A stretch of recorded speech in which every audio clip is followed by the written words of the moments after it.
So protocol is one of the other officers, and we're going to rely on Linda to take good minutes, so I'll be chairing the meeting. Great, thank you. So first off, we'd like to acknowledge our land acknowledgement and anti-racism statements that are posted on our Board of Directors webpage. And next we'll have our roll call. As you said, we have Keith McLean and Tiny Vanderpolder. She may get through on Zoom if she can, but they're both excused.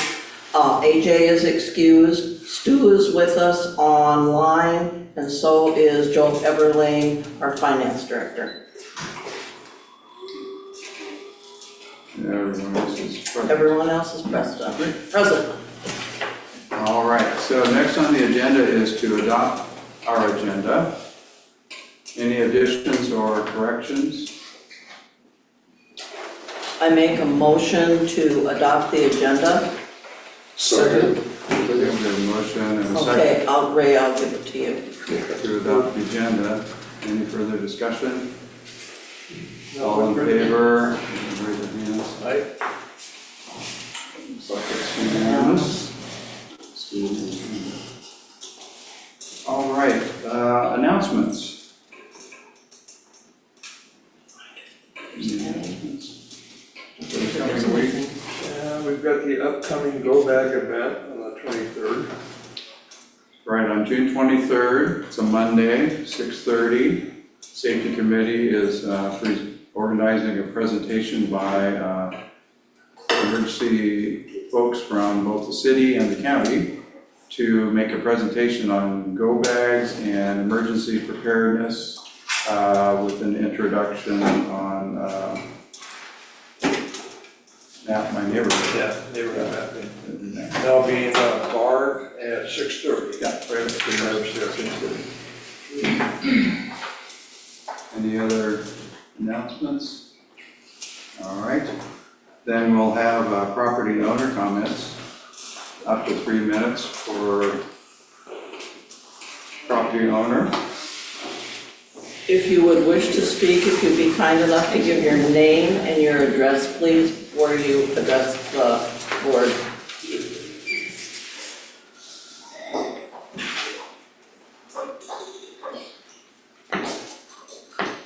Hi, my name is Allison Chappie and I live at 57 Deer Run Lane. Thank you for taking the time to hear from me tonight. I'm speaking not just as a resident, but as a mom of 3 young kids, a full-time working professional, and as someone who takes pride in paying our dues on time and being a part of this community. I'd like to propose that at our community beaches be made as residents only, with the option for non-residents to purchase day passes. Enforcing this could be as simple as a sticker or a mirror tag system. It wouldn't take long for word to get out that the parking is private and enforced. This isn't about being unwelcoming, it is about ensuring that the people who pay into this community, who maintain it, rely on it for recreation and family time, aren't pushed out by people who don't share the same responsibilities and respect. Recently, I've noticed overflowing trash at the marina, things that as neighbors we would take the initiative to clean up, but visitors who don't live here don't feel the same accountability. Some even brag about using all of Sudden Valley's amenities for free, which is super frustrating. We know HOA funds are carefully allocated, and I understand that there are limitations, but I believe our dues should come with real tangible benefits. I want to feel like I'm part of Sudden Valley, not just paying into it. In that same spirit, I would also like to propose that we regenerate our discount for Sudden Valley residents at the golf course. Right now, $200 off a yearly membership doesn't feel significant enough, especially for families like mine who want to join but find the cost too high despite being dual income. We subsidize the golf course at the tune of hundreds of thousands, so finding a better middle ground would be more in line with the cost to maintain the course.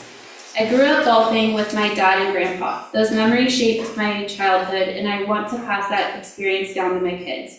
We live on the golf course, yet we hesitate at the prices. That shouldn't be the case for residents. I believe members should receive at least a few rounds of golf a year, maybe a round a month, and free range balls. That would go a long way to the community members. Thank you again for your time and consideration. I hope we can start working towards solutions that help residents reclaim and enjoy the very things that we all pay to support together as a community. Thank you. Thank you. Thank you, Allison.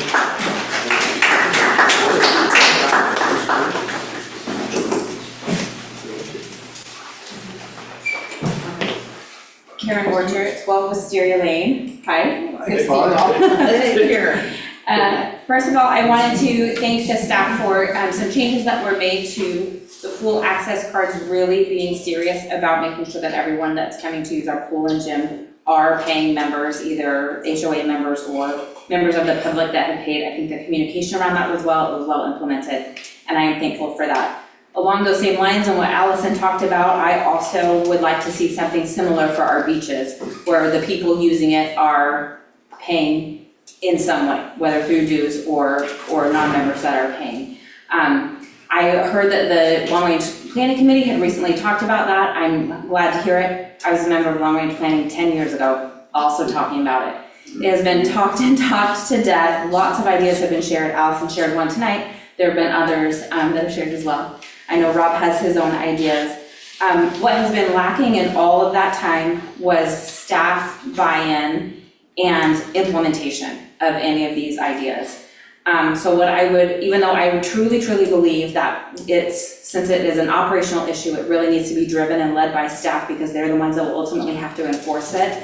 I would love to encourage the board as we go through budget season that you're right now to put something in the budget for next year. Even if we don't have the full solution, show a commitment to the members that at least by next year, we have set aside funds and we are serious about this issue and we're gonna take it seriously. That is not to say that if something doesn't come up, there are lots of things I think that can be done quickly, even if they're not a full solution, there's something. And the board has UDR funds available. If someone was to come up with a great idea, hey, we can start something now to show members that this is important to us. So I would love to see that. Also, speaking about budget season, you know, I kind of like to look at numbers a little bit. I happen to look, you guys have probably seen this. If you've seen the budget packet before, this has been in every budget packet ever. This is the 2024-25, it's the operations budget by department. I compared a 5-year trend. And things have moved between departments. It's kind of hard to see how things comparing. So I did my own little thing looking at what I call overhead, which is common costs, operations, and accounting. And then what I consider more direct things to the members, which they see, which is facilities, maintenance, security, ACC, parks and rec. And those are things, that's the maintenance that takes care of our roads, our pools, the staff to make sure that, you know, things are mowed and the security to enforce our rules. Over that 5-year period, I chose 2021 to 2025, mostly because 5 years is a good amount and because I had 2021 readily available because I was the treasurer at that time. There was a 29% increase in expenses for the overhead piece of it, the accounting, operations, common costs, only 15% in those others, what I would consider direct costs. At the same time last year, I recall them saying that over that same time period, inflation had been 21%. And so while overhead kept up even more than inflation, some of these direct costs did not. Now, I'm not here to say that those were not warranted costs. I was part of some of those budgets and approved them. What I'm saying is it's great to sometimes look about what is not included and what we're not putting into that budget and think of it that way. And really, again, along the lines of all of it, really a commitment to showing through our budget process that we are dedicated to making members feel like what they're paying for, they're going to see a direct benefit up to it. Thank you, Karen. Right through your Right notes. on. Yeah, good, thank you, Karen.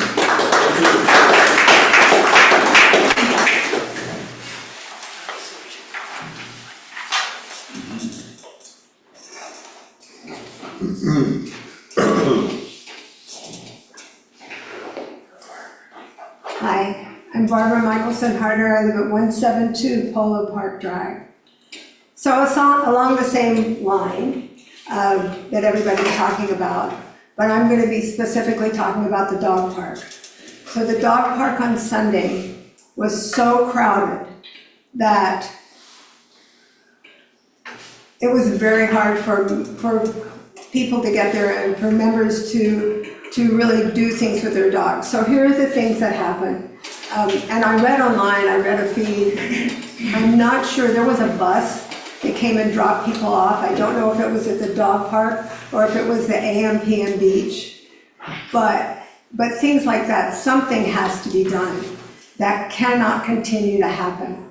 So I agree, maybe parking stickers, you have to buy a parking pass, which I think would kind of immediately stop a lot of people coming because they think they can get everything for free. Isn't that what you said? Oh boy, I can go outside the valley and use all their amenities for free, and they don't pay a dime. So they need to start paying somehow. My thing with the dog park is, first of all, it's a dog park. Why are you bringing your tents, your blankets, your picnic baskets? You're putting everything down on the dog park? Do you not know what happens at a dog park? Dogs run around. Yes, we try to pick up all the poop, but you don't pick up the pee. And then there are the geese. And nobody picks up the geese poop. So it always boggles my mind when I see that. And then if you're laying on your blanket, if you're sunning, if you're having a picnic, you are not watching your dog.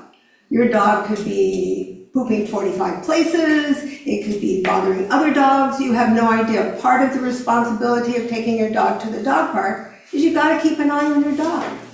So it's kind of a twofold problem, and I just thought I'd jump on the train. It's a good train, something needs to be done. So that's it, thank you for listening. If I could expand on what you just said, I saw some of the Facebook posts talking about a special bus that seemed to bring a bunch of people into AM/PM beach over the weekend. So homeowners, if you see this, please take pictures, get license plate numbers, let us know who it is. It was a rented bus? That's what we don't know. Yeah. That's what we need to know. I read it online too, so I don't know. Yeah. But I was just like, So, yeah, we gotta put a stop to that. Thank you. Hi everyone, I'm Linda Anderson. I live at 2 Partridge Circle, just around the corner here. And I have 2 things I wanted to ask about. One is if we could have some kind of a parking sticker for the community. I know that might be hard to enforce, but I think just even the idea that the outside public know that we're starting to notice if people are residents or not. Number 2, I want to ask her how to enforce the dog park. Because part of the dog park is the marina. And there is the dog park, in my experience, encroaches on the marina area for public. So I think it's a little bit difficult. So if you have any solutions to making sure that there's a separation because the dogs do go beyond the dog park. so you mean where the sign is that says dog park starting here? Yeah. It's It's not enforced and it's an issue. it should be.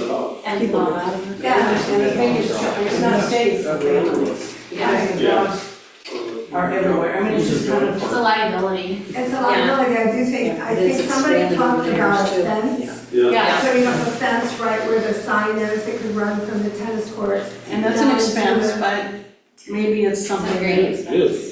I'll just add, that was approved by the board in 2020, just hasn't been done yet.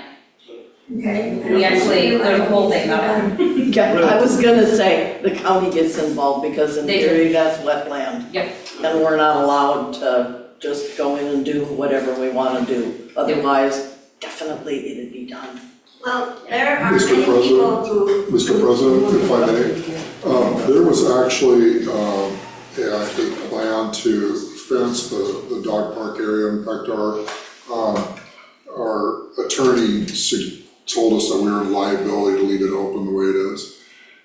And unfortunately, that plan was never implemented, so we can go, as a board, we could go back and pull that back out. But there was an approved fencing that, there's been a lot of discussion about all of these items.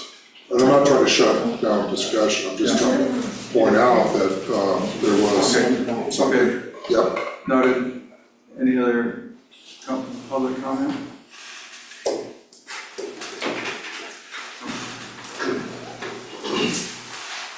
Well, even with Your, the fence. your name Oh. and address, please. My name is Sunny Palmtag, I live at 1 Morning Beach Drive, number 30. And there are many people that sit in the playground area on their blankets with their dogs off the leash in that area. I've seen it over and over and over again. So, The playground here? no, the Down playground, the, It's down by the the marina. marina. yes, they sit in the playground so their kids can play on the swings, which is fine, but they want to bring their dog too. So Yeah. you've got to somehow enforce that also. Thank you.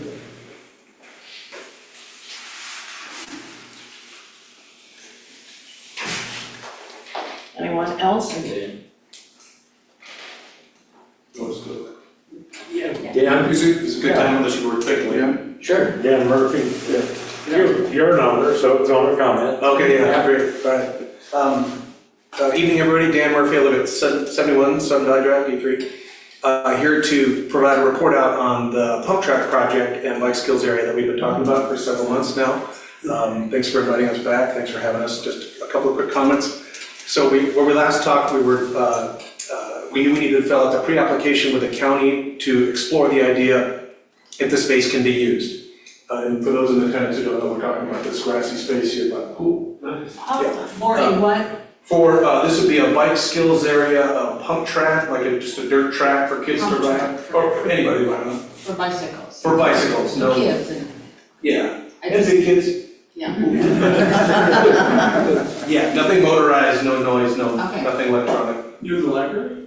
No, just adjacent here to the pool, there's a grassy hill next to pickleball, yeah. Is that everybody? So like not the whole ball field, but just part of it? Not even that far. No, the space that's not even being used, just this grassy space here. Isn't that the small? Like between the pool and the This side tennis of court. it. Yeah, Between the pool and the tennis court. correct. But not the dog park. No, not changing anything, not cutting any trees down, nothing motorized, no cement, no The dogs barking structure. at bicycles. Potentially, but actually I got one of those. we have a vegetation thing to mitigate that. You can combine the two and then it'll be an exercise. I had a dog like that, yeah. So the pre-application, where we left off, needs to be submitted to the county, and there's a cost for that. I'm happy to say that our draft is complete, and we also, amongst ourselves, raised the funds to pay for that, for the county to explore that and review it. We also did some other fundraising too in recent weeks, because we know also we'll need to have a study performed, water and a geology study performed. And so we raised about $4,500 towards that effort. So we have a pretty good cushion there. We have contracted with a project manager who has deep experience in recreational facilities and build-outs of this nature. She's local, her name is Francine St. Laurent. She has an operation called Cold Oyster Creek Planning, something like this. Wonderful professional that we had the opportunity to meet. And so she is going to help us get this project through the committee with the county. And so we're paying her to do that. So what would result from that would be an invitation for a meeting for the county representatives to meet with representatives from our project.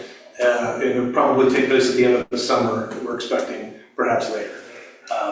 And we would apprise you of all what that timeline looks like. So everybody's an opportunity to contribute. You made some good progress. Yeah, it's been a very busy couple of months. One other person we've started talking to is JP Slagle. He's an engineer with a private firm downtown. He happens to be a WMBC board member of the bicycle club in town, but he's also a civil engineer who has deep experience in building these kinds of projects, and he's also willing to consult on this as well.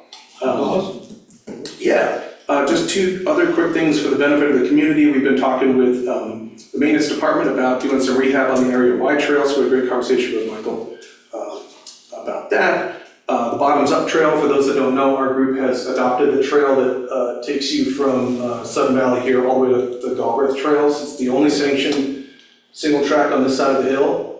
We adopted that and it's in good shape. We had a work party 2 months ago. We'll note that somebody is stealing our signs off the bottom of the trail. So if anybody sees somebody trying to pry a sign off, we just stop them. It's kind of unfortunate. I have no idea why, what the motivation is. They're probably really cute. Huh? They're probably really cute. They're really cute, but That's a thing that kids like to do. Yeah. I'm trying to keep it a secret. apparently, yeah. The other ones on the upper mountain haven't been touched, so. Then the last thing here was we've made an offer to the Recreation Committee to put on a bike fair rodeo at the Sudden Valley Fair. I know we're kind of jumping in this late in the scheduling season, but we wanted to make that a possibility and maybe some Q&A or something of that nature, you know, in coordination with you all to determine what we might be able to offer the kids as a bike activity at the fair. Please. I just have a quick question, kind of going along with everything else there, and I love pump track, I sit out and watch the one in Bellingham, watch the people crash and stuff. Yeah. But is this something that's going to be for Sudden Valley residents, or is it gonna be marketed to outside the valley, which would bring more people in? Great question. Yeah, this is for us. This is for us as homeowners and residents. I let you go a little over 3 minutes for that answer. It's an excellent question because it's a legitimate concern that we take very seriously. You can put your bike on the bus and take the bus. You could, yes, that's right. And you know, for me, it's the opposite. I take my kid and myself, we go into town with a number of pump tracks. And that's the great thing is that Bellingham has 6 going on 7 pump tracks scattered throughout city limits. So, you know, this won't be unique where everybody's gonna go, oh, there's finally a pump track. This will be distributing the load, if you will, to our neighborhood. So you don't have to take your kids out. Yeah. That's right, Out of the right. valley. I will say it's probably gonna be the best one, but Yeah. So have you requested a table for the Valley Fair? we've exchanged some emails. We haven't figured it out, but we're gonna meet next, It's on Kyle's list. Yeah, I don't see a problem with it. We have plenty of room. great. That's great. Thank you. How much do you project that it would cost Sudden Valley to put this in? Yeah, we don't know yet. We have an arrangement for a 50/50 cost sharing agreement with our group and the SVCA, but we haven't come up with a budget on what that would be. I will say, in general, for a dirt track like this, like the one if you might have seen at Whatcom Falls Park, would be about $60,000. Fencing, vegetation, and things like this. That's kind of a ballpark. And when you say 50/50, can you describe that a little bit more? Yeah, at this point, pending approval of the project, our group, Sudden Valley Safe Cycling, would carry half of that cost, 50% of that total cost. Again, these are very tentative numbers, and I apologize if I'm talking out of turn about numbers that are still very conceptual, but I have nothing to hide, I just, yeah. I'll say our kids love that. Yeah, it's awesome. That's exciting. Yeah, Yeah. good job. Very good. That's awesome. Yeah, thank you. Whatever we can do to help support, let us So the Bring a show. tree. I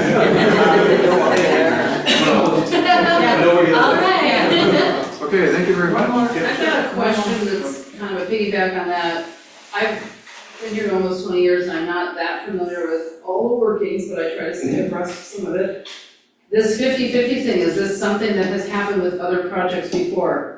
Because I have a pet project I'd love to go 50/50. Yeah, I can't answer that. Is there something just off the top of anybody's head that we've done 50/50 with? No, we haven't, With a but, club or a group? so at Suncadia, where I manage the community associations, the master association did split 50/50 with the developer, the development of the pump track out at Nelson Farm. And it was a $150,000 pump track. It has that rubberized surface. Yeah. But there is precedent, but I don't know about it here. Okay. But, you know, that'll be up to the board and the members. $30,000 for that kind of a recreational amenity seems to me to be a good cost benefit analysis. Yeah. It had to be maintained. We have a plan for that. Yeah, absolutely. Full cover. I understand. Thank you. Thanks, Dave. I'll see you next week. See you next week.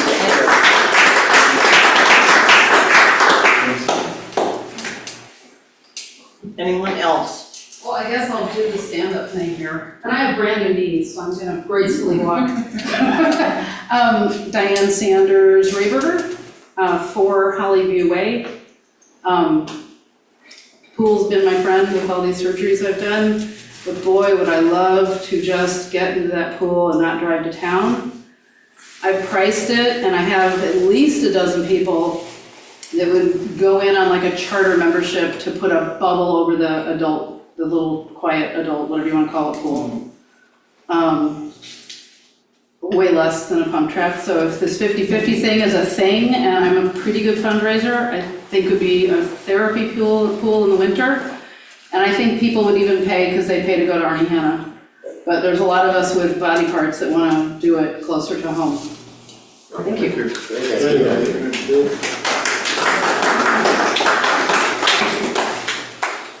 I appreciate all of you coming out tonight. It's kind of fun to have an audience. Thank you for your work. Thank you. Okay, next on the agenda is the approval of the minutes from May 22nd. Are there any additions or corrections? Okay, then seeing no one with any additions, corrections, I would move that the board adopt the draft board meeting minutes from 5/22/2025 as submitted. I'll second. Okay, we have a motion that's been seconded to approve the minutes as submitted. Any further discussion? All right, all in favor? Any opposed? Okay, and it's unanimous. Okay. General manager report. Thank you, Mr. President. And this report is also on the website for those who haven't had a chance to see it. And this was also presented to the board, so it is distributed. I'll just hit highlights for you real quick before spring is happening. We're looking forward to the Valley Fair coming up. Pools and parks are ready. We're doing a bunch of mowing. We're trying to catch up on the mowing. Part of what put maintenance behind the 8 ball on mowing was over 600 yards of firewise debris that was collected. I mean, they put in 600 man hours on that. So they're playing catch-up ball, but they're catching up pretty quick. The mowing is doing well, not only on the golf course. If you haven't seen that golf course, it's beautiful. I'm looking forward to getting out there and losing some money to one of you guys. We'll get out there.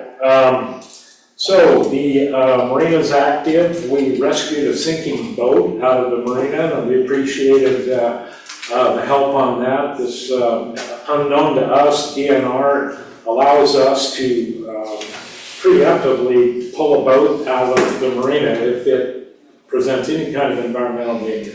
And this one did. The crankcase oil, the battery acid. So we took care of that. That was a neat little project this week. The entire report, though, is here if the board would like to stipulate. I did want to point out, though, the rainfall total is kind of interesting compared to last year. Through May 16th, we were at 20 inches, and last year was 26. So we're a little bit drier than we were last year. But I think Kevin DeLuke and Greg Wadden both are happy with the fact that golfers haven't been getting rained out. And you'll see that in the April financials, the golf course revenue. So rather than go line by line, it is also in the views. So unless you have any questions, I ask the board to stipulate to the remainder. Any questions for Michael? All right, thank you very much. Yeah, real quick. Did I see today on one of the sites where Whatcom County has issued a stage 1 drought award already? I have not seen that yet. I can check on that. I think you're right. I think you're right. Something we're gonna have to keep our eyes on. Now, the east side, yes. Well, I know it's over Yeah, there. where we farm over there, Kittitas County is, yeah, and Yakima and so on. Pretty sure they included Whatcom County and Skagit County. Yeah, I hadn't, but you do see the rainfall worse than totals. Skagit. I think we're more, for whatever reason, looking at the color charts. We'll find out, Tom. Okay. So yeah, sometimes there's voluntary watering, alternate days during the summer, right? I've seen that. And I think in our most recent water district bill, there was a notice about that, but don't ask me now because I looked at it. Yeah, I think it's voluntary odd and first Yes. Monday or Wednesday. We should look though and put something in the e-blast. Okay, let's see, so, committee and task force updates. So committees or task forces that have met since the last board meeting, it would be good to Does get. anybody have any updates? Architectural control, do you have anything? No, nothing new, but we're always looking for some help with that committee. Some openings, There are some openings, yes. Okay. Document reviews next, that's me. We tried to have our first meeting. My Zoom failed at home. I've been down to admin, had it fixed, reinstalled a new version of Zoom, and hopefully we're going to meet, we're gonna meet sometime, and I can't remember for sure. But before the next board meeting, we'll have our first meeting, document review. Finance committee, We have not met since the last meeting. okay. We are looking at starting to build up a budget over the next meeting, so And you still have an opening, right? we still have them. Got it. Long-range planning, We met the first Thursday of the month. It was full attendance, everybody was there. We were discussing 4 opportunities to bring in revenue to the community instead of spending money, but actually have some revenue. And we've had 4 proposals. One that was brought was surprisingly about parking and stickers and charging for visitors. And they do have a proposal to bring to the board, the next board meeting regarding that. So action is in process regarding stickers and visitors for dog park and the beaches. And we also had a interest in see if we could get some solar panels on the runway. We're working on that. We're also working on with some acreage that we have that's buildable of assisted living building that would be for down the road for retirees that have a large house and need to go somewhere but don't want to leave the valley. Got 2 developers now that we're talking with, not to cost the valley money, but the developers invest in the land that would be ours. We lease out for long lease, and then we're also looking at a coffee and ice cream place. We'll have a proposal, I think, hopefully, on next board meeting. So we're working on stuff that brings in revenue and good stuff for the community, kind of along with the pump track. And people love this place, they want to take good care of it. So that's what we're working on. And we are waiting for the results back from the already architects on the cost of the feasibility of getting an adult center with a gymnasium. So that's big stuff happening. We're busy, we're working all the time. We do have 1 position open on our committee. If anybody's interested, please apply. Thank you. Yeah, thank you. Yeah, my respondent was very busy.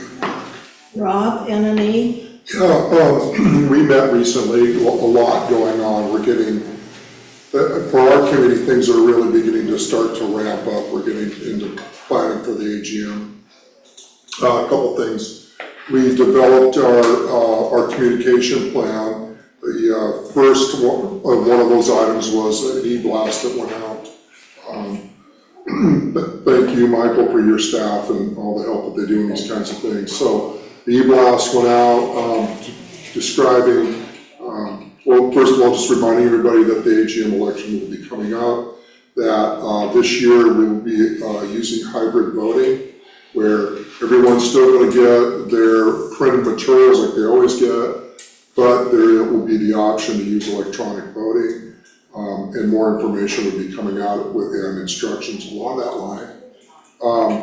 all of us had the opportunity to test out the electronic voting. I know the entire board had that opportunity, and the NE committee. I did see some emails from some of you, and I'm hoping during my time right here that maybe we could just get a quick synopsis of people's thoughts. But in terms of the NE committee, we all felt like it went really well. We were given an email and a text prompt to vote. Some of us voted using from our cell phones, some from the computer, and we tried to go back and vote again, and we've got a nice polite email, you've already voted. It was really nice because we could see, when we opened the link, the ballot pamphlet was, we used a sample from last year, and Linda, thanks for all your help. So somebody could flip through the pamphlet and review the materials, the instructions would be there, and then we went in and voted for the test electors and the measures. Nobody had anything like, oh, this is a train wreck, we should not do this. What else? Just we're going to be communicating as quick and hard as we can. We talked about starting earlier with communication, but we felt like now that we're getting into the summer and AGM and the different pre-planning that goes on, this is the right time. So with that, I'm just curious, did anybody have any troubles with it or anything like that? No. Yeah, I loved it. It was fast. I mean, easiest voting I've ever done. Yeah. I tried to vote twice, couldn't do it. One thing I didn't like was the confirmation came to me in a different format than the ballot did. Mm-hmm. So I really think, if I vote by text, that's where the confirmation could come. Came back by email. Yeah, I had the same thing, Tom. Yeah. But no, it was super easy. Yeah, very, very user-friendly. I think it makes a strong effort to achieve a goal of last year's board and this year's board of increasing participation of the community in the voting process. So I'm very hopeful that we'll be successful in that endeavor. Yeah, the NE committee is very hopeful that I think we see about a 33% return. About 33% of us in the community actually vote. Hopefully this will make it easier, and it isn't paper that ends up kind of getting pushed aside somewhere. The thing that's going to be really important, if anybody's who's listening or is interested in it, is please make sure that your email and if you have a cell phone as your points of contacts, that those are accurate and with Michael and the staff, so that you can utilize this. Correct. So I think that's probably it for me.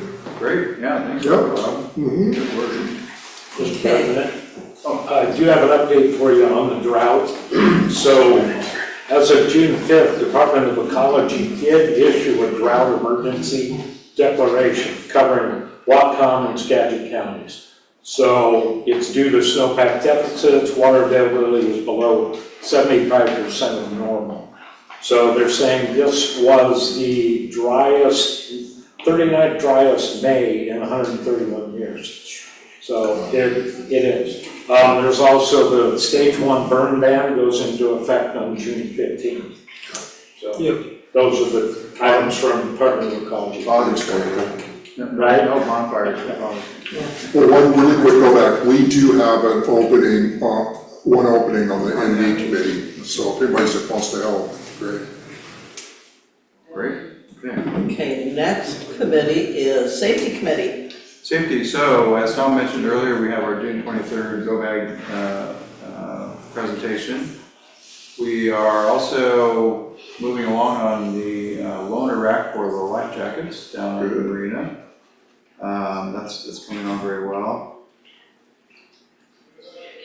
I think that's about, well, and we're still looking at probably trying to submit something into next year's budget for some how fast you're going down the road signs kind of thing. I kind of stalled on that. The ones that were placed on Alabama Hill over the last month or so, I love those things. I want to go over to the county and talk to them. Yeah, so we got some more work to do on that, but we're looking at trying to create a safer environment for us as residents and our little kiddos that are running around. Thank you. Right? The traffic marking that's going on is really appreciative, it's really nice. Center striking, yeah. Center striking, yeah, it looks like nationwide pavers, Road, yeah. really nice. Yeah, That's not hard to miss. Yeah. It's nice. Great. that's right. And last but not least, we have the STR task force.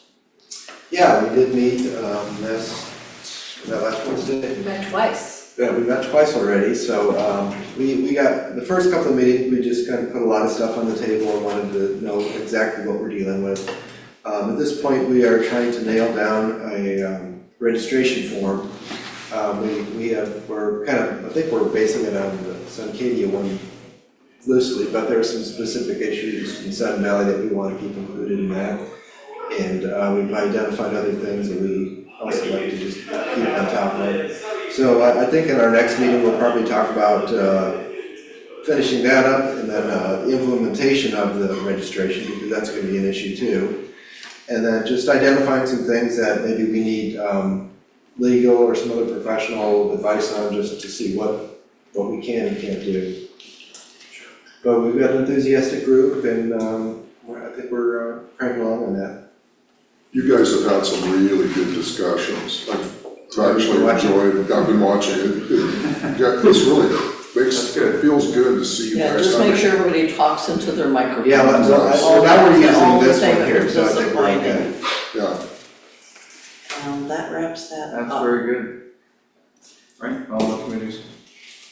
All right, so next, continuing business.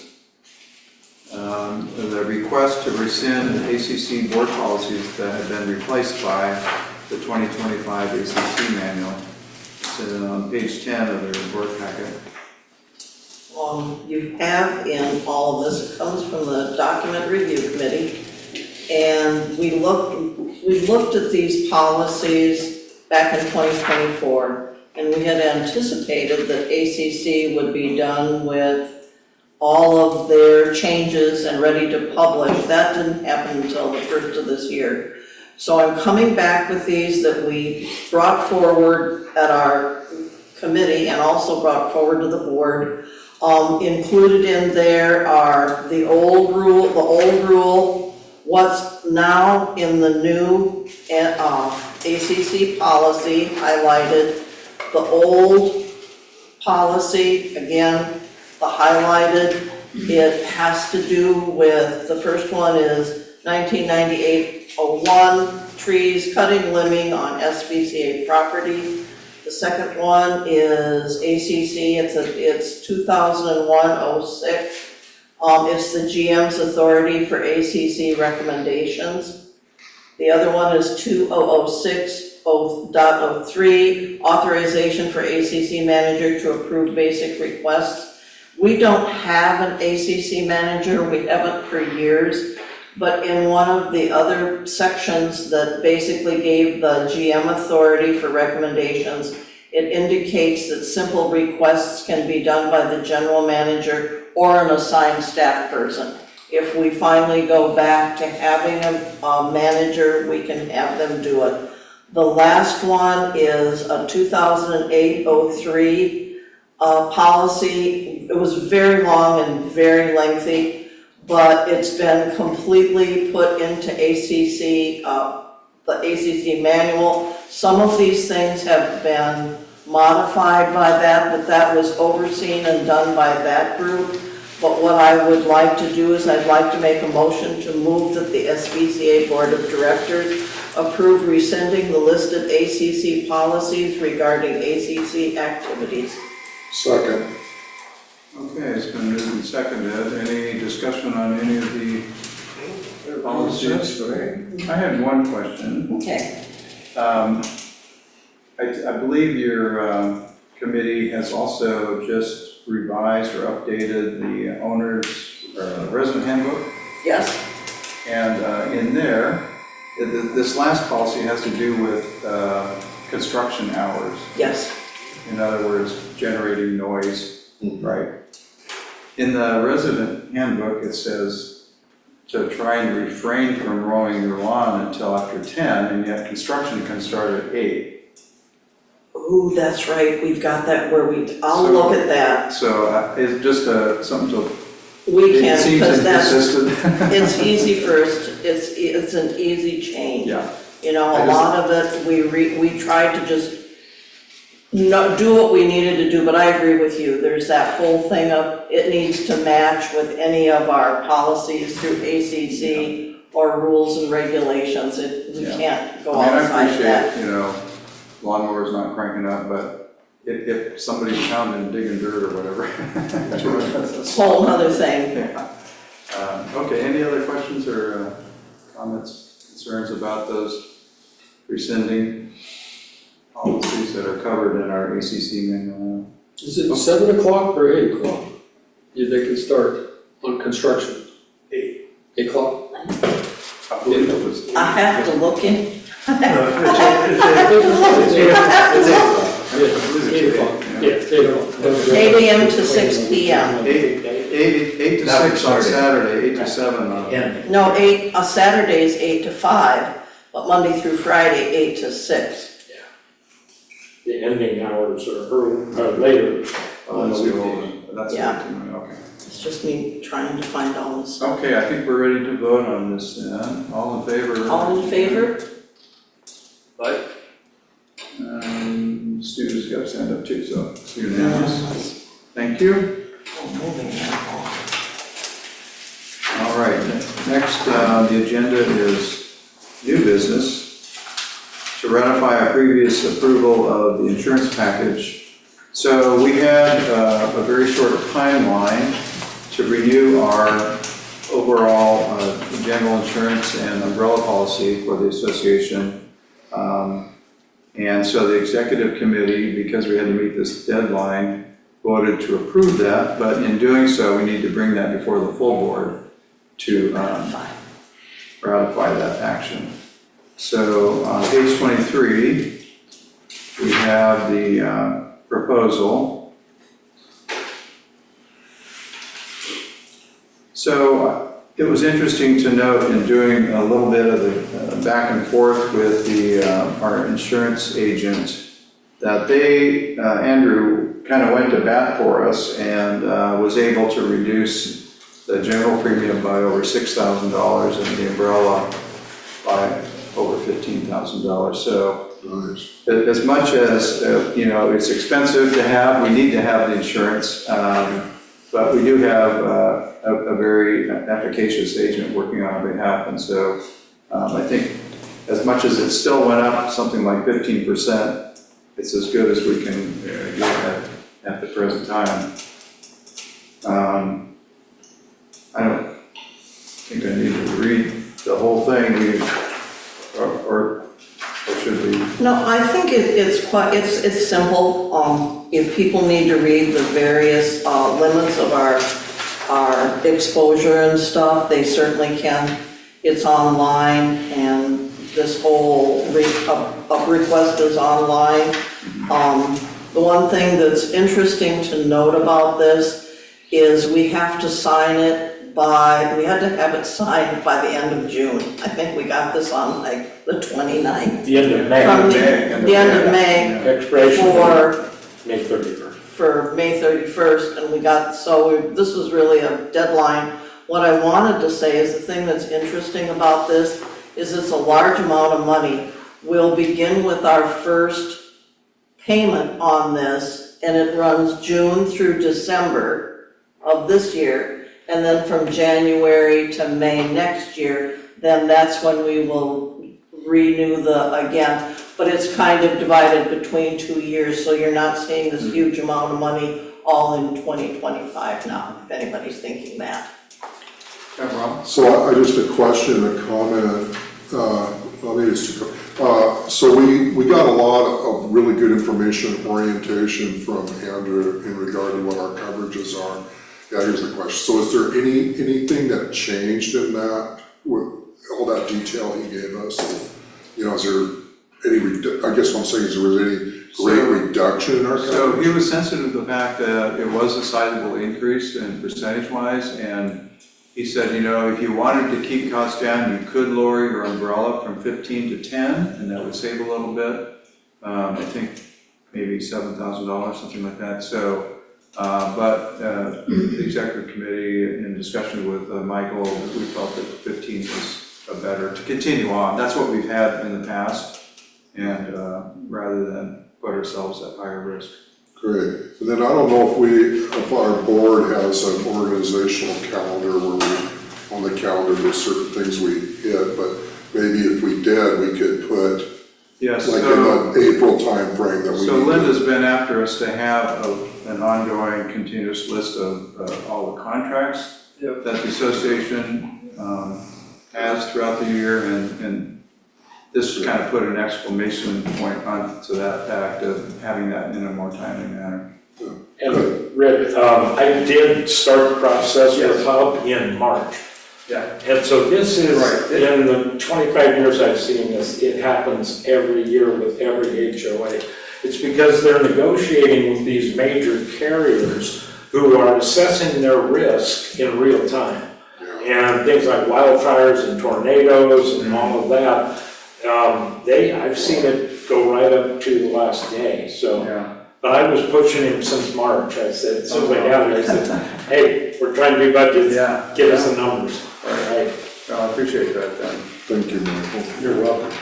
I think many of our, if I remember looking at the individual things, many of the premiums remained the same. They weren't, there wasn't an increase.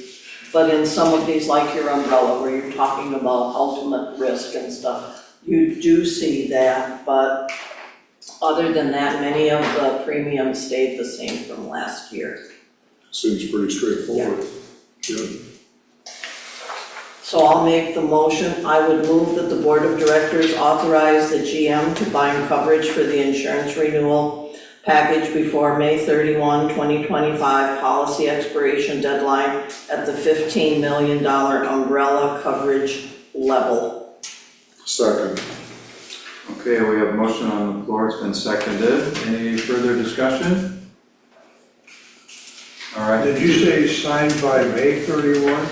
Yeah, we had to sign it. You're just, all you're doing right now is you're ratifying our action. We had to take it. I thought we had to sign by June 31. or No, June 31. no, May May 31. That's why they It took it. begins June 1st is when the new period starts.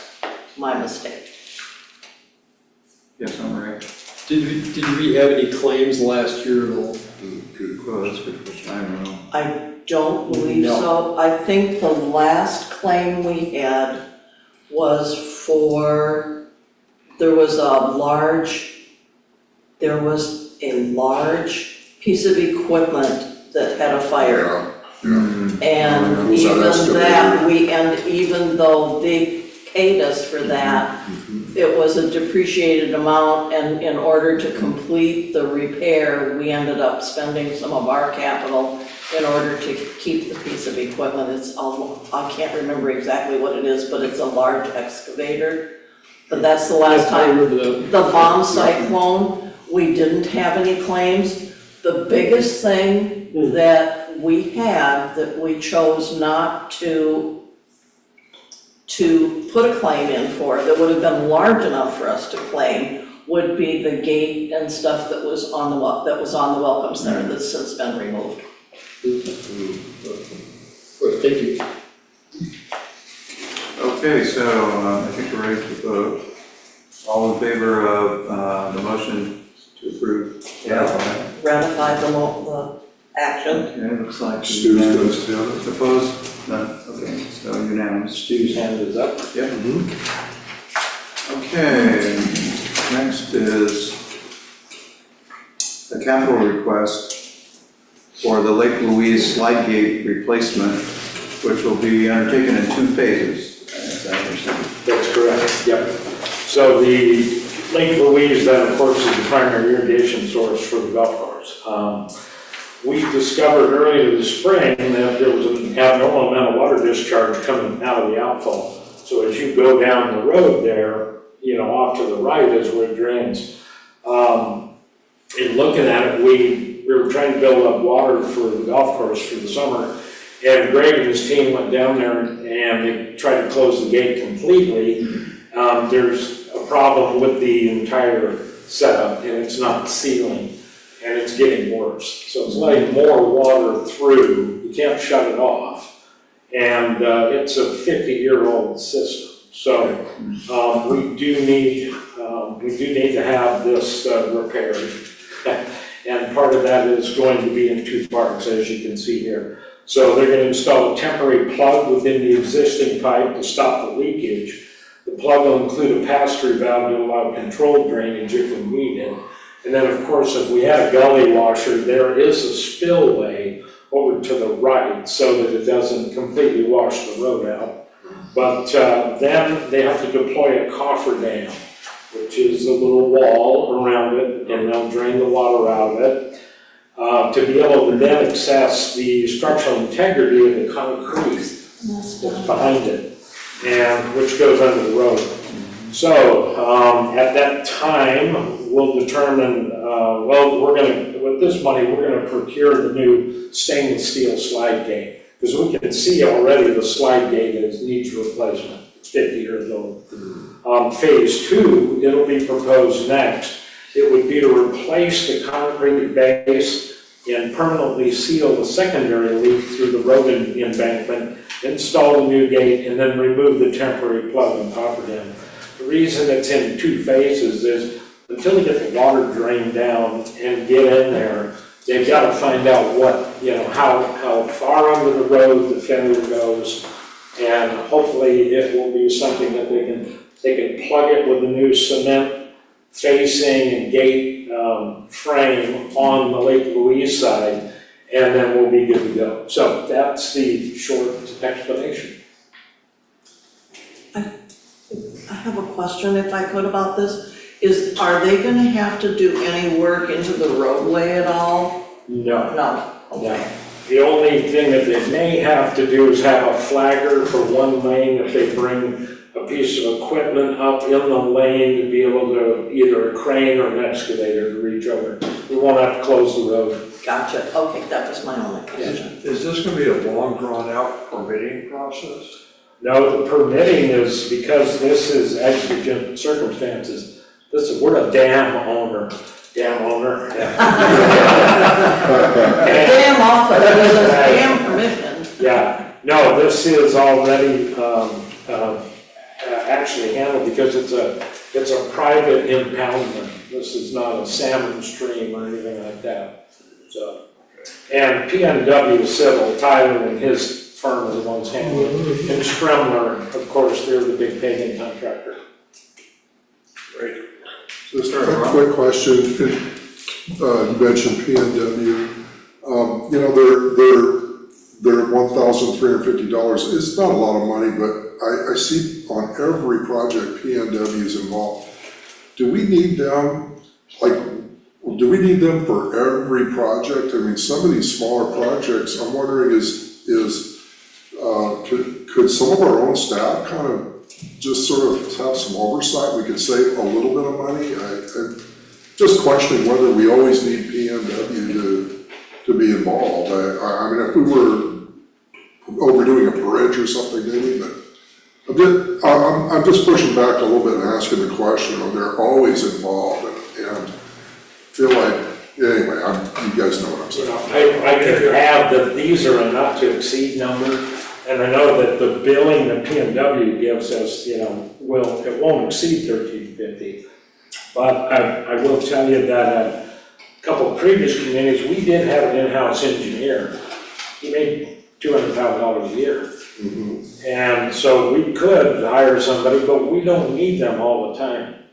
So this is one of those, I don't have the expertise and don't want to hang my reputation on the line. And Mike Brock doesn't either. Okay. Right? So that's the reason. It's the old lease versus buy, in-source versus outsource. Gotcha. And I wasn't here when the board made the decisions to start using PMW, but I think you used to have a project manager. So you could always go back to having an employee if that's something the board wanted to do. But, these are licensed engineers and firms they've got some pretty deep insurance pockets too if they make a mistake.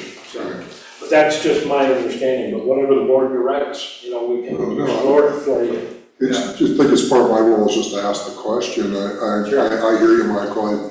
We didn't always have PNW. And when I see some of these projects, and frankly, I'm not a construction guy, so I'm the first to say that, but I'm thinking $1,350, like, what do they, with some services, they'll just sign a document or look at it and agree and say, that's it, and pay me $1,350. I'm just wondering. Yeah, no, I think it has to do with monitoring progress of the project, where they're out periodically. So it's project management. It's oversight. It's not managing, it's making sure that the manager is doing their, That's from what an I'm engineering saying, standpoint. project management, it's like, these are the tasks to accomplish the dam work, and are they hitting their, I guess what part of it, my question is what are they doing? Is it engineering, or is it project management, what is it? What PNW does is project management, he is not an engineer. He's he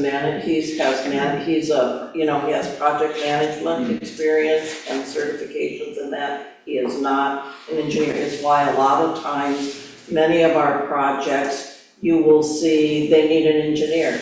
And sometimes they will come through PNW, and then we get charged that overhead by them and then again by PNW. And many times have been endeavoring to say, if we need these different companies, rather than them being under PNW, if Sudden Valley can do a contract with them directly, where they're just working for us, because they have their overhead, no matter who they are. So also help create the bids and go out and solicit the bids and put the memos together for me, at least the skeletons. Sure. But again, the $1,350 here, I'll be surprised if they bill us if Tyler bills us for the full $1,350. Okay. It's not a lot out of the entire amount. I'm just questioning, like, what are they doing? I definitely hear you, Rob. Yeah. It's a high contingency, an unusually high contingency, but I understand why. Yeah, it's underwater. Yeah. Who used to be our engineer when we did this? Wilson Engineering. Yeah, And the project management was over. 2016 AGM for the 12 million to do the marina and the clubhouse and all that stuff, and they put in a bid of 12 million or something like that. And I had a real problem with their contract, because they offered another 10% to manage and inspect the work that was being done. Any job I've ever done, that's always the engineer's job, is to inspect your design and make sure it's being put in. And they didn't say 10% of what? 10% of the bid price, 10% of the contract price? I'm not sure, Was that PNW? No, it's a company. Because you've used, Seemed pretty shady. yeah, you've used them, you Chinook for Austin Creek, so. And we use Impact Engineering, that's also that we use for, and Kingworks is for the building here. So there's several different engineering firms he works with, depending upon the nature of the project that requires, what sort of specificity to finish. Right. Let's put my 2 cents out from construction world as long as Tom. But if you don't have somebody overseeing your contractor, it's not good. You really need that oversight, and you need the input so that the bids go out correctly, so that we're not bidding for something that we don't need. Yeah. In my experience with Tyler, I've only been 2 incidences, but both times he steps up, he gives me the documents that I needed in a prompt way with good direction, good questions, and I could deal with the Part six proposal, I mean, it's needed in the trade. Yeah. And generals find out we don't have anybody, it's a heyday, I'm sorry. Yeah, I'm not trying to, kick them down, I'm just asking a question. Sure, Is it- you have, is did you it- get an No, it's a answer? legitimate I did. question. I was trying to answer, because it's a heyday. Good answer. Still got no respect in the contract. It does bring up a thought in my mind about how often we shop for project managers. In terms of, I know we have this ongoing relationship with Tyler, he knows Sun Valley pretty He well. knows it land well, and he knows everything, it extremely well. But as in all contracts, we're supposed to, I think, kind of get out, what, three Three options, we've had, Tyler's been here since, I wanna say 2018. Yeah, I think. So, can you go shop? Yeah, you can go shop. He has relatively, I think it's something we should discuss in probably a closed session because he's a contractor and stuff. But to be able to look at his contract, see what his rates are and see how reasonable that is. Yeah, it just seems like. Knowledge and experience goes with that also. Right, Yeah, that's right. It's all gone once. Any other comments? Okay, you have a comment? Good, no, good, I was just gonna say, good discussion, yeah. Okay, so I'll make the motion. Move that the SBCA Board of Directors approve the allocation of $30,895.54 from the SURF for Phase 1 of the Lake Louise Slide Gate Replacement Project. Second. Okay, we have a motion on the floor, it's been seconded. Any further discussion or questions? All right, we're ready to vote. All in favor, raise your hand. Two hands up. None opposed, it's unanimous. Okay, let's see. All right, another capital request for additional hazard tree removal funding. And we have Joel on the line for this one, Mr. President. Oh, great. Hey, Joel, you want to unmute and you're up next.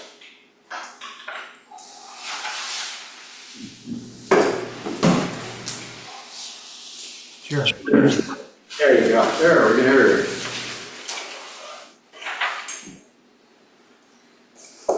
Okay, Joel, do you want to read the background or the analysis and go from there?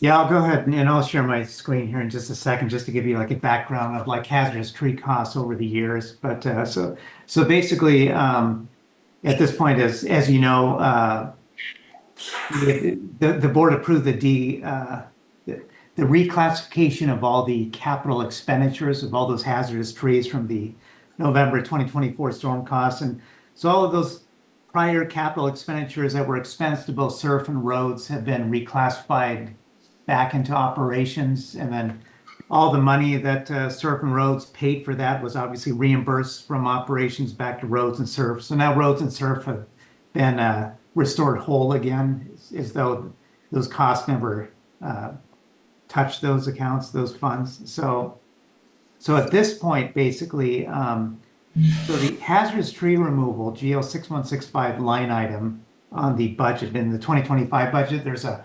$100,000 budget for that. And now this memo says 39,310 has been expensed so far to GL 6165. Of course, this was done as of June 5th and last week. And so as of today, that's gone up a little. Now it's at 43,662 of all the hazardous tree costs have hit that GL line item. But since now I reclassified all those capital expenditures that went to the tree costs and went to those capital funds, when I reclassified that stuff to operations, I created two different GL line items. One is GL 6166, which is November 2024 storm common area tree removal, and GL 6167, which is November 2024 storm roads tree removal. Basically, it's just so in the future we'll always be able to track and know how much of that November storm expense. So I didn't just go ahead and lump it into the hazardous tree removal GL 6165 line item. Now, all those costs related to the storm, November storm, has its own GLs, so 6166, 6167, so we can always track that. But just keep in mind, the reason why I'm saying this is GL 6166, that's the only thing you'll see in the 2025 financial statements, which is the common area tree removal. That are trees being removed that Mike Brock and Rawls have identified as being related to that storm that happened in November. So those types of expenses will go to GL 6166, and currently through June, and hopefully at this point, we probably won't get any more of these. It's 88,237. So basically the 43,662, that goes to GL 6165, which is just normal hazardous tree removal. You'll see that on the ACC security departmental budget page. And then, which is the line item right under that, which will be the November 2024 storm common area tree removal, GL 6166, that's 88,237. Those two combined together come up to 131,899. And as I said before, the original budget for trees is 100,000 for operations. So now this has tipped us over a budget by $31,899 in 2025. So the UDR request for 100,000 is basically being asked for now to augment the rest of the 2025 tree removal expenditures. And I'll go ahead and see here.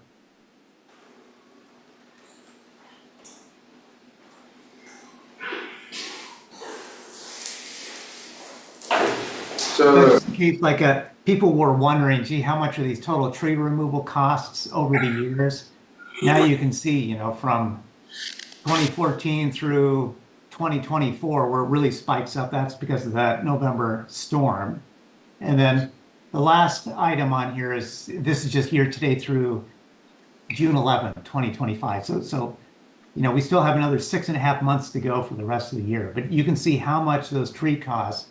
If I go to the next page, this is essentially what you're seeing here is a breakdown. These are these totals, obviously correspond to those points there on the graph, but you can see by category. Obviously, this first category is operations, is just the normal GL 6165, and then here's the November storm cost right here, and these now are in operations. So common area.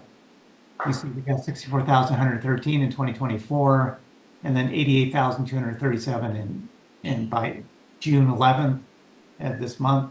And then this last line item here highlights all the additional UDR requests where the board is approved additional expenditures or spending on trees out of the UDR fund. So you can see the last 2024, we also had an additional 55,000 that came out of there. 2022. 142,202.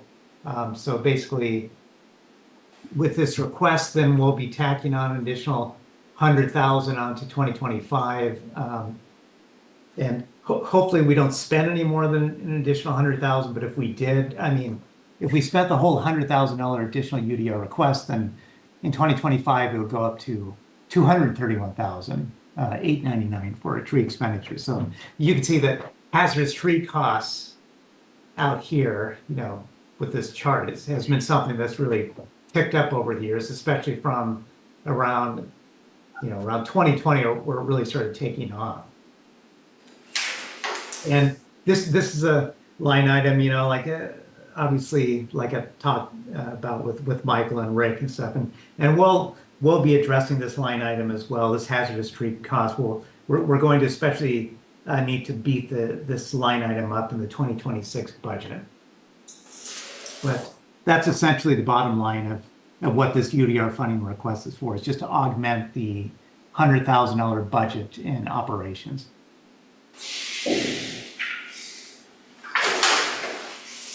okay, thank you very much, Joel. Any questions for Joel on that? So basically, the request is to fund an additional $100,000 toward trees for 2025. And hopefully that'll get us through several more months, if not the rest of the year, but I'm not gonna hold my breath. So The motion is a move that the Board of Directors obligate an additional $100,000 from the UDR fund for the continued funding of the 2025 operational hazardous tree removal services. Second. Okay, any other questions or? Just, Yeah, Ron? so the request is an additional $100,000 because we think that, We've spent $131,000 already this year, okay, and we have $100,000 budgeted this year. right, so we're moving another 100,000 because we think there could be another 100,000 to spend, or we know there's. We've already spent $131,000. We've allocated 100. We're 31,000 So we've got over another now. 70,000. So we really only have another 70,000. I'm with you. The other 69. Thank you, Greg. Yeah, so we're just trying to track our spending out kind of ahead of before actually spending it. It just makes it easier for everyone to understand. Yeah, makes perfect sense, thank you. Okay, thanks. Stu's got a question too. Oh, Stu, yeah. Go ahead, Stu. Yeah, Joel, can you guys hear me okay? Yeah. Yeah, I can hear you. Yeah, Joel, I was just curious if you exclude the storm event, is the increase in cost that we're seeing, is that because the cost of removing a tree is increased, or is it increased number of trees, or a combination of both? Oh, I'm sure it's probably a combination of both of those two things, but the biggest driving factor is definitely the tree removals that have to be done. So meaning it's not like we're removing the same amount of trees as we did in 2020, but the costs have gone way up. It's Right. It's the tree removals themselves. But Yeah, yes, I I'm was sure just kind of that little curious if element with increased cost. I was just curious if there's a way we could better plan for what the cost for tree removal would be if if it's a consistent number of trees every year and the cost of just to remove a tree is going up, or if there's just a better way to plan it so we don't have to make these adjustments to the budget all the time. Yeah, probably, well, the best way for that will be just to increase the hazardous tree line item in the operational budget itself. Thanks, Joel. Yeah.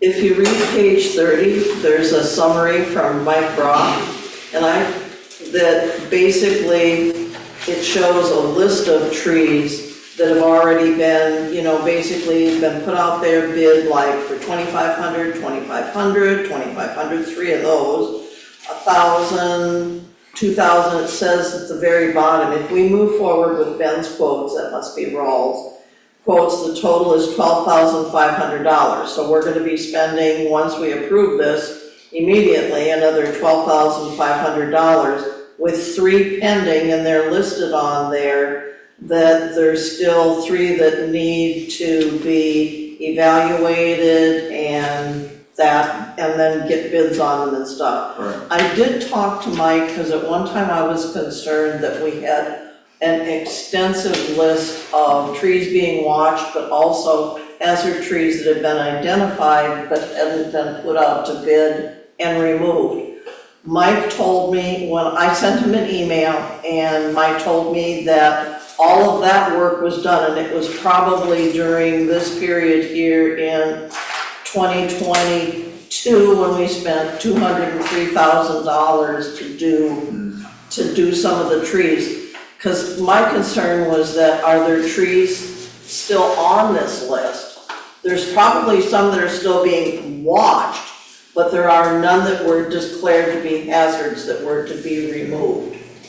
So that's encouraging to me, because it's like, is that something it's something you never get to see, but evidently that's all been reconciled. So what we see, like when he's giving us this list here, this is just current stuff, because they were saying so many people are reaching out to us now, and I wanted to make sure that people that had their trees on a list earlier had already been taken care of, and they have been. Good.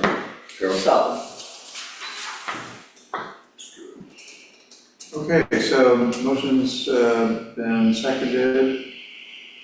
And I think all questions have been asked. We're ready to vote. All in favor of adding $100,000 to our hazardous tree line item, raise your hand.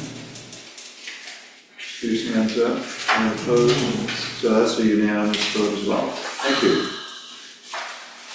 Okay, let's see, page 31. Request for Marigold Drive crosswalk, striping and signage. Thank you, Mr. President. Yes, this, we're requesting the board approve us to tack on to the striping projects going on right now. It will cost $500 to install a painted crosswalk and then the associated pedestrian signage. Location on Marigold Drive to enhance the pedestrian safety there. So in May of 2024, the board reviewed a crosswalk feasibility study prepared by Impact Design, and that's in your packet. And they, at that time, they were proposing a crosswalk further toward the clubhouse, which you'll see on page 35 and 38. Impact came back and advised against that because of the site. And so we have reevaluated that and identified a safer alternative and cheaper, actually, approximately 200 feet southeast of the original site. This location benefits from a clearer sight line, slower traffic speeds, and a natural pedestrian flow. Where we're looking to put that is where the Lake Louise Trail ends, right at Marigold. And so everybody's coming off the Lake Louise Trail right now and just walking out into the street.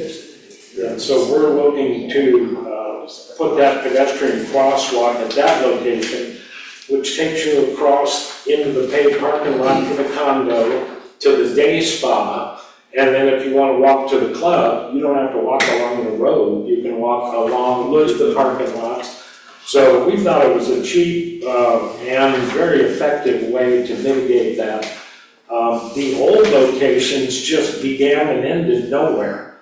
There was nothing, you know, there was no rhyme or reason. People have to walk on the side of the road and then go across the crosswalk. Here, they're coming off the Lake Louise Trail and into the crosswalk, across into the condo parking lot. And so we thought this one was low-hanging fruit from a safety point of view. It doesn't require a stop sign either. So actually Keith, Tanya and I walked down there to take a look at that, and I agree the walkway along the side of Clubhouse Circle Road or wherever. Marigold, that goes down to the golf course, there's just not enough room to safely. I think there's enough room over here to walk, but not along that road. But we also got to looking at the pavement that goes to the mailboxes there, and we felt like this was a better path. It's just over about 15 feet maybe, but it's almost, it's a more linear line. This pathway goes more directly towards the golf course, not directly to the condos. And it seems like it's actually maybe a little more visible from traffic coming in out here. I don't know. Does it still start at where the Lake Louise Trail is? Yes, the trail end is the same. It's just this pavement which goes straight to the golf course or El Agave, the restaurant pro shop, rather than meandering through the day spa parking lot. Sure.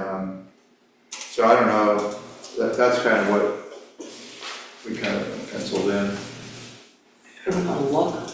So if you look on your picture, it goes. Oh, so it goes to the road? It goes to another paved road, yeah, it's the one, there's a mailbox row right there. Okay. It must be for the condos, I guess. So I don't know if that would be, we can certainly make that adjustment. Additional cost or not, but. That makes good sense. It's a little. If you would, if you and Keith, or as soon as he feels better, or Timmy, if you go out there, Mike won't be back for, but if we can go out there and we'll mark it where you want to have it terminate, because they can, at the end of the striping project, it's just, you know, it's 2 hours work for them. Yeah. It's very easy. And they're still on site? Correct. Yeah, that's why the $500 was. Yeah, that's the time to do it. Great, yeah. Good move. Economy of scale, or whatever that's called. Well, thanks Has for- the safety committee identified any areas where the speeding is a bigger problem than others? We haven't identified particular spots. It seems, I don't think, we probably could enumerate the numbers of cars that speed in certain areas, but we haven't done that. It seems to be, where the road's wide enough that the cars go fast enough. Yeah, I know you were talking about those speed signs. I wonder if you had identified areas where you'd use those. So, we thought with some mobile ones, we'd be able to move them around just to educate people about how fast they're going. You know, these new cars, they run like little boats here, you don't realize how fast you're going, right? I just wondered if this was one of those problem areas, or it's just, I mean, I agree that this is a place that could use it. I've walked that trail a lot, and all of a sudden you're in the traffic. Yeah, at this point, it'd probably be easier to identify the places that aren't being speeded on. Yeah. I was gonna say, there's times I've watched people come in here, you know, you have to stop going out of the valley on this. You have to Yeah, you stop have to coming stop out of because- El Agave. Because the golf But course when on people the are road. coming home at night and they wanna be home, it's like you got one person with their dog right on this verge of the road. You've got somebody just flying around this corner, and I'm sorry. I've often said, if anybody's against it, please, let's go over and sit together by the day spot and go, no. So in that report that was done in, I think, 22, it also made reference to RCWs that every intersection, whether it's a marked crosswalk or not, is a crosswalk. Right. So my question was, we have this peculiar stop sign that stops traffic going one way but not the other. Yeah. Is that an intersection or not? That's a good point. Right, I mean, technically, I think it is, but there's no stop sign, so I don't know. People are crossing probably everywhere from there to the stop sign back and forth, anyway, but. I think more than anything, it's just people that are, for me, even if they come up along this side of the road, is it perfect? No. But at least you've got something that's slowing people down, because then they can see somebody and they can see someone in the roadway or along the edge. And there will be a sign each way, right, that will Pedestrian inform Yeah. the drivers that there's a pedestrian. And Stu has his hand up too. Yeah, go ahead, Stu. Okay, thanks, Rick. A couple comments. One, that should really be a three-way stop intersection, not just a two-way stop intersection. So if you guys want to improve safety there, that would be the thing to look at, is actually putting a stop sign in to get people to stop when they're coming into gate 2 at that intersection, because that's really the hazard, is people don't stop. There's no stop sign. And the other thing is, you know, every day that I'm there, I'm either running or walking the dog down that way. And most people that I see, they actually cut up through the mailboxes to get to the trailhead at Lake Louise there, because it gets them off the road. And people generally don't walk up and down the road that's going down to the golf parking lot down there. They cut through the condo parking lot, which is technically private property.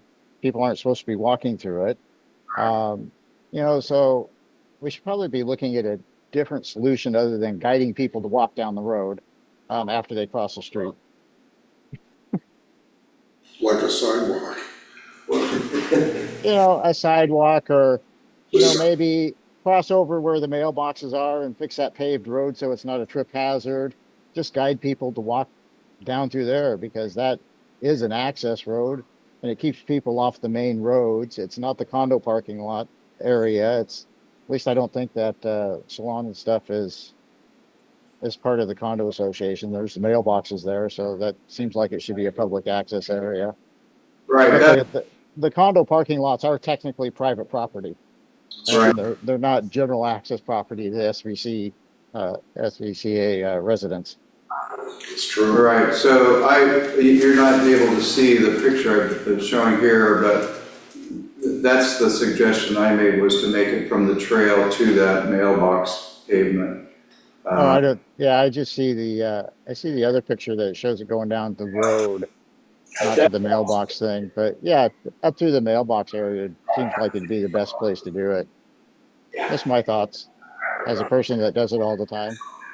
Yeah, but I mean, it's open to the public, Yeah, so, right, you know, right. nobody's gonna get hit for trespassing. Yeah. Yeah, I don't know how, about having a stop sign going the other way. I mean, that probably is one of the areas where there's speeding going on, excessive speed, whatever. Well, yeah, then we almost need a stop sign there, like Stu mentioned, coming in the gate too, because we have a crosswalk there. Yeah. Yeah. And then, you know, we're spending $500 here, but it almost makes sense to have a stop sign there. Yeah.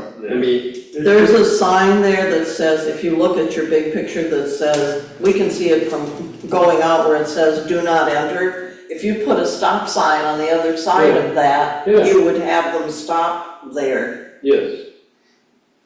They already got a sign there. Just gotta put it up on the one side.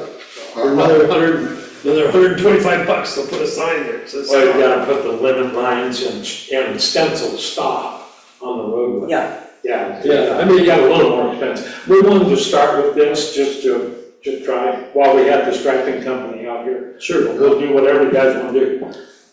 Yeah, we can So we start can with this, still- because they're just gonna say that there's a walkway ahead. So if that's not Pedestrians, slowing yeah. people down enough, we can always put in a stop sign if we go, it's not enough, we're still having issues. Well, we could start like with this, like you guys say, but I really think Stu's right. I think there's still more that could be done, and maybe we can capture those thoughts and, make that a phase 2 or something, because, I liked what Stu's comments. Yeah, I think it's, my wife walks through there every day. So is I mine. mean, Yeah. and I go sometimes, and Yeah. I'm always aware of those cars coming in Yeah. too fast from gate 2. They're hauling. Right. There's some nice sports cars. I agree with It you. needs to They're be a big stop trucks sign. too. They got a tea time. We don't, yeah, I'm serious. Yeah, We can save lives, is what we're talking about, saving lives here. Yes. And somebody getting That's hurt. right. Yeah. This is important. That's right. We can step up, we don't have to get a permit to put a stop sign there, do we? We own I it. don't know. We own it. No, Let's we just don't, put it we up. just have to put the lines on. Good point, Stu, good point. Yep. Save some lives, I'm telling you. You almost have to come to a stop there if you're entering from Lake Walker anyway, because you never know if the car's coming up, Marigold coming up that hill, or you're gonna use a stop sign or not. Yeah. I've seen people blow through it. Yeah. Yeah, Only way to avoid a stop sign is to be able to go electronic and have the pedestrian push a button and a flashing light goes on for oncoming people coming into gate 2. and But that's that's expensive. more money, the stop sign would like take care of it, and everybody's just gonna have to freaking adjust to save lives. So do we wanna go with this plan, or do we want to do the stop sign and modify? Why not do both? I'd say do both. I'd say do both. Can I add here a little bit? You're gonna have to have that engineered, because now you have a combination stop sign, limit line, crosswalk. So we really need a traffic engineer to come out and tell us how to lay that out. So I'm just recommending. This was a quick and easy start to, make that people coming off Lake Louise Trail simpler. We can always have Impact Design give us a design for that, but they're gonna have to paint over the crosswalk then again, and because if you're looking to put a stop sign there at that location, after we It paint needs to the be farther back, crosswalk. it needs to be farther back. Yeah, they're gonna have to lay the thing out there. Yeah, I was trying to keep it simple and, while we had the striping contractor out here for a lower cost, but we can do whatever you guys want us to do. I think it's a way for us to start, it's a start, it's Yes. better than doing nothing. Exactly. Very. Yeah, I came up that trail, I walked that trail when I go, and it just jumps you right out onto the road. Yeah, it's scary. And, people weren't even looking at me there, Let's get the crosswalk going and we can follow up on this, I guess. Okay, I would make the motion then to move that the board of directors authorize the general manager to contract for crosswalk striping and direct SVCA maintenance to install WSDOT compliant pedestrian crossing signs at the new Marigold Drive crosswalk location for a total project cost of $500. Can you modify that, Madam Vice President, Bill? Madam It Secretary? should be 1,400, right? I apologize, I didn't get it in the motion. We want an allocation for the signage up to $900. Yeah. So, So Probably won't it's spend a all. mistake. I have yeah, to the do total the project 1,400. should, yeah, total project Yes, should be, because the signs are included in the verbiage, that it's not the cost. Right, I apologize. Yeah. So just, do you want me to reread it instead of 500, it should be 1,400, right? That's correct. Yeah. Okay. To restate that motion, move that the Board of Directors authorize the General Manager to contract for crosswalk striping and direct SVCA maintenance to install WSDOT compliant pedestrian crossing signs at the new Marigold Drive crosswalk location for a total project cost of $1,400. I'll second that. Okay, we have a motion and a second. Any other discussion? All right, we're ready to vote. All in favor of allocating $1,400 as stated in the motion, raise your hand. And Stu's in favor. Stu's voted as well. And opposed? Okay, now. Okay, it's unanimous. Good. Rick, can I ask a quick question? Yeah. Do we need a separate motion to request the GM to look into whatever's needed for that stop sign? Does the board need to, do we need a motion for that? We could, You could just give me direction to go ahead and get a cost to have the traffic engineer come out and design it. That way you'll know how much it's gonna cost to have them come out and do that. Thank you, Michael. And, yeah, we can certainly do that. Perfect. do you know approximately what that would cost? Gosh, I don't know. Yeah. I'm guessing, those guys are in the $300 to $500 an hour range. Yeah. So, I'd say a minimum of a couple $1,000, and maybe more, but. It didn't cost you anything to get the estimate though. Right, this is just to get a hold of a traffic engineering company like Traffic Engineering Northwest or Impact and say, Ballpark. they'll also want to give us a recommendation like this previous study. Right? They have the existing sidewalk, Right. can't change, work around it, buddy. So, yeah, but to answer your question, if the board wants to direct that, I don't think you need a motion until I bring you back a quote. Yeah. Where they'll come out and do it for whatever, $2,500 or. I'll make a note in the minutes that we gave you we suggested this direction and Thank you. Will do. cover it. Thank you, Linda. Thanks, Robert. Thank you. Yep. Good point. Okay, so now, we're gonna go into executive session. Stu, can you close off the public to that, but leave Stu on for the closed section? Before he does that, do we need to actually have the motion to do it? We do, I just want to ask him to do that before I go. So I would make a motion to move into closed session at, I don't have a time. What, 8:39? Yeah, 8:39. Spencer, can you just stop the recording and Stu can stay on? Second. Yeah, that's what they did last time when you did closed session. Okay, and Joel is still on. That's fine.